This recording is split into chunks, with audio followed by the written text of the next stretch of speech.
Salut tout le monde et bienvenue dans Famille, le podcast immobilier. Le mois de novembre est terminé et revoyons certaines statistiques du mois de novembre pour le Québec, mais aussi pour la région dans laquelle je suis, qui est l'Estrie, parce qu'il y a des stats qui sont particulières. Puis le marché actuellement est assez particulier. Puis les acheteurs savent pas trop sur quel pied danser, les vendeurs non plus. Fait qu'on va essayer de démystifier tout ça. J'ai pas super préparé le podcast. Je fais des vidéos d'analyse de statistiques immobilières pour 6 secteurs. Fait que le Québec, l'Estrie, Bromont, Granby, Sherbrooke et Magog à tous les mois. Puis suite à ça, je me marque toujours 2-3 petites notes que je veux vous partager. Des statistiques qui m'ont quand même impressionné ou que j'ai pu soulever qui étaient particulières. Fait qu'on va passer au travers de ces 4 statistiques-là ensemble, puis après ça, je vais vous parler un peu du marché immobilier, puis comment je le vis présentement, parce que ultimement, je suis courtier immobilier, fait que je nage dans le courant de l'immobilier à chaque jour. Puis je m'aperçois de certaines choses, certains comportements, certaines réactions qui, pour moi, sont totalement normales, mais qui surprennent bien des gens. Fait que bref, commençons tout de suite par une statistique qui est l'augmentation du prix de vente moyen en Estrie versus le Québec. Le Québec, depuis novembre 2022, fait que si tu prends novembre 2022 contre novembre 2023, il y a une augmentation du prix de vente moyen de 3,85 %. Ça veut dire qu'en moyenne, les maisons se sont vendues à peu près 4 % de plus qu'à pareille date l'an passé. En Estrie, c'est 10,5 % d'augmentation. Fait que c'est pas loin d'être 3 fois plus que le reste du Québec. Puis là, mon but dans le podcast, c'est d'essayer qu'on réfléchisse à qu'est-ce qui a pu apporter ce genre de modification ou d'écart-là dans les statistiques.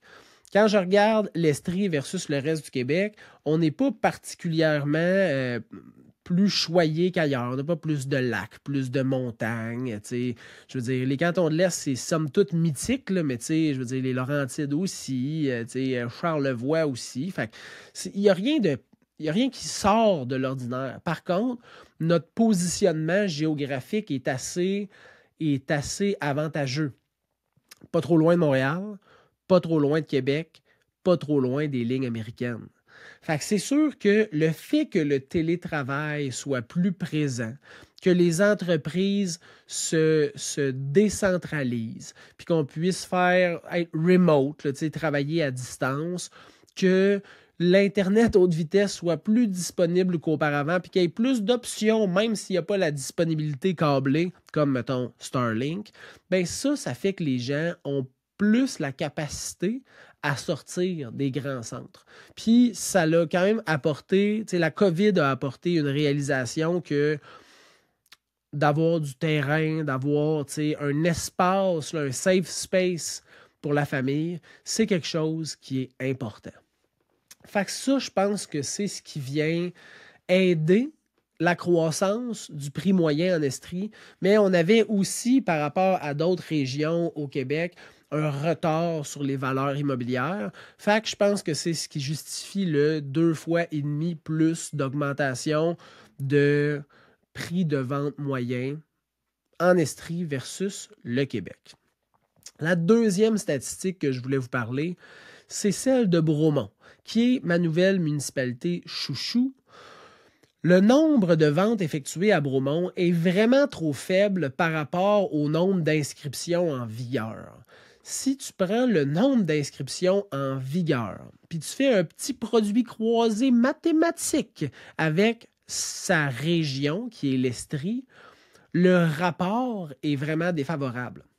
On a présentement à Bromont, dans le mois de novembre 2023, 21 ventes d'effectuées pour 206 maisons, propriétés, condos disponibles. Okay?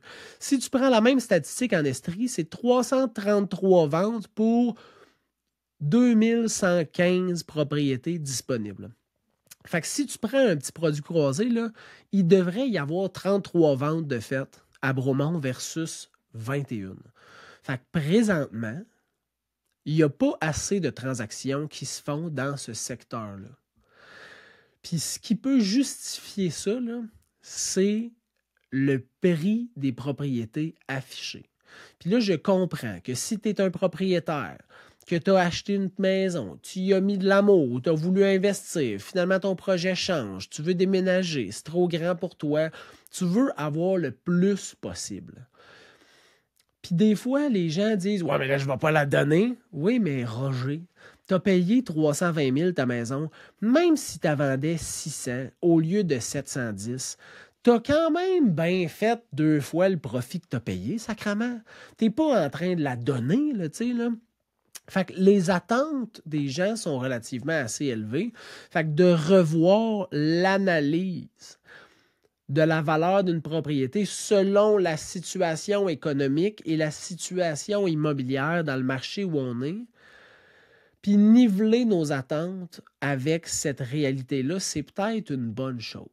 Fait qu'à Bromont, présentement, ce que je peux observer, c'est que les prix des propriétés sont trop élevés. Pourtant, magnifique secteur. Puis là, tu sais, la montagne est ouverte, les télésièges sont ouverts, ça grouille de monde, c'est une municipalité magique dans laquelle habiter. Ça ne devrait pas être le cas. Fait que, normalement, il devrait y avoir 33 ventes, pas 21. Fait que c'est en retard sur le marché pour un secteur qui est assez touristique, récréo-touristique, puis super intéressant, ça ne devrait pas arriver.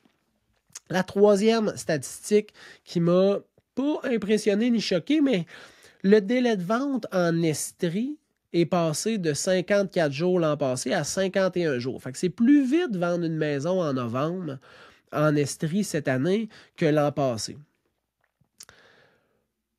Pourtant, il y a plus de maisons, il y a de plus en plus de propriétés disponibles. On est passé de 1500 propriétés à genre 2100.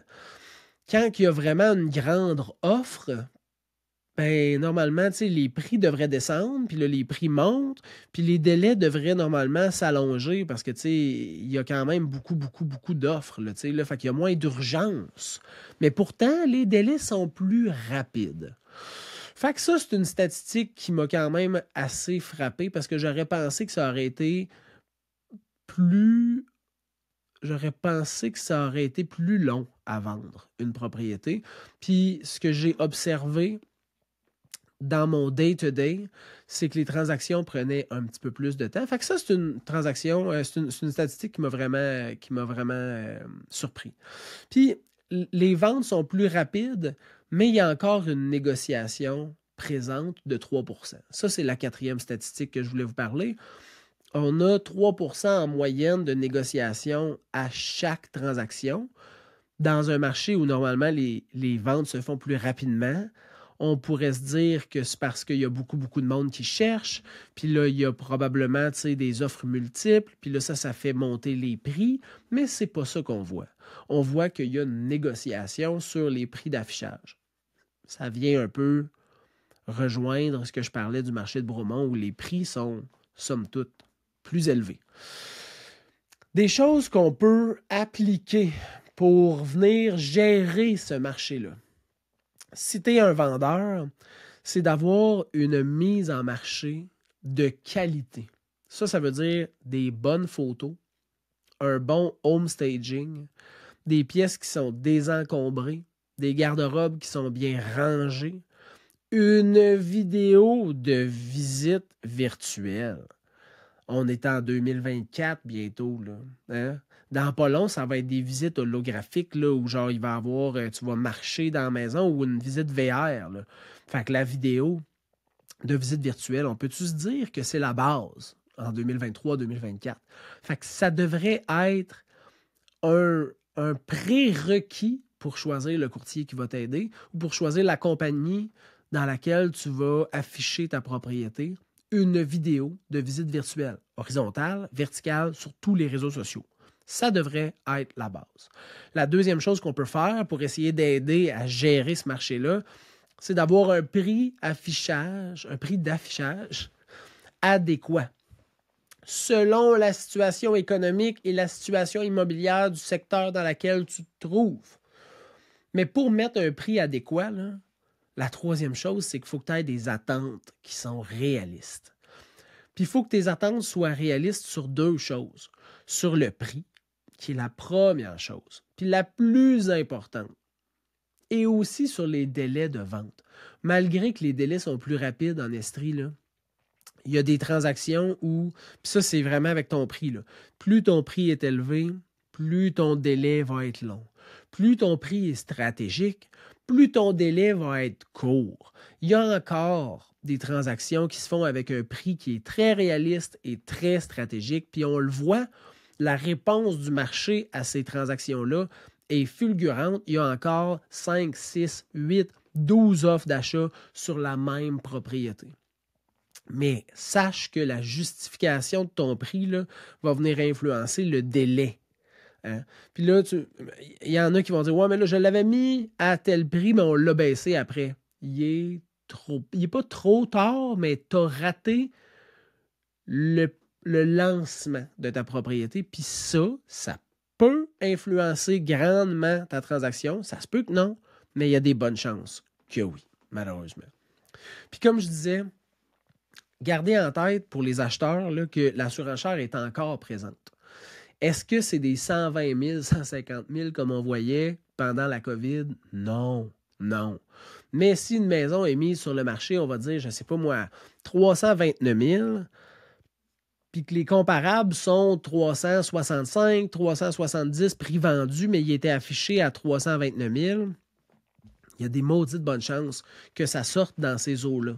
Fait que de bien analyser dans quelle situation on se trouve quand on dépose une offre d'achat, puis d'avoir un professionnel qui est capable de bien t'aiguiller, puis t'expliquer pourquoi ces conseils sont les conseils qu'il te donne, c'est vraiment quelque chose qui va t'aider à réaliser ton projet. Présentement, on est dans un marché encore favorable aux vendeurs, définitivement. Mais on est dans un marché beaucoup plus facile pour les acheteurs. Profitez-en. Profitez-en les vendeurs, mais profitez-en les acheteurs. On est dans une belle situation dans le marché immobilier pour réussir votre projet. Il n'y a rien qui est impossible. Vous pouvez réussir votre acquisition. Vous pouvez réussir votre vente. Si jamais vous avez besoin d'aide, ben vous pouvez me faire signe. info@commercialserviceimmobilier.ca. Hey, c'est le pitch de vente qui se voyait de très loin. Mais je suis là pour répondre à vos questions. T'sais. Si jamais vous en avez, puis que vous n'avez pas un courtier en qui vous avez confiance ou que vous connaissez dans votre entourage, faites-moi signe. Ça va me faire plaisir de vous aider. Des fois, il y a plein de monde qui m'écrivent ou qui me texte ou qui me DM sur les réseaux sociaux puis qui me pose des petites questions puis je lui demande le numéro dessus puis je les appelle. Ça me fait plaisir de répondre à vos questions. C'est pour ça que je fais le contenu sur le web. C'est pour vous aider à avoir tous les outils nécessaires pour la réalisation du plein potentiel de votre projet.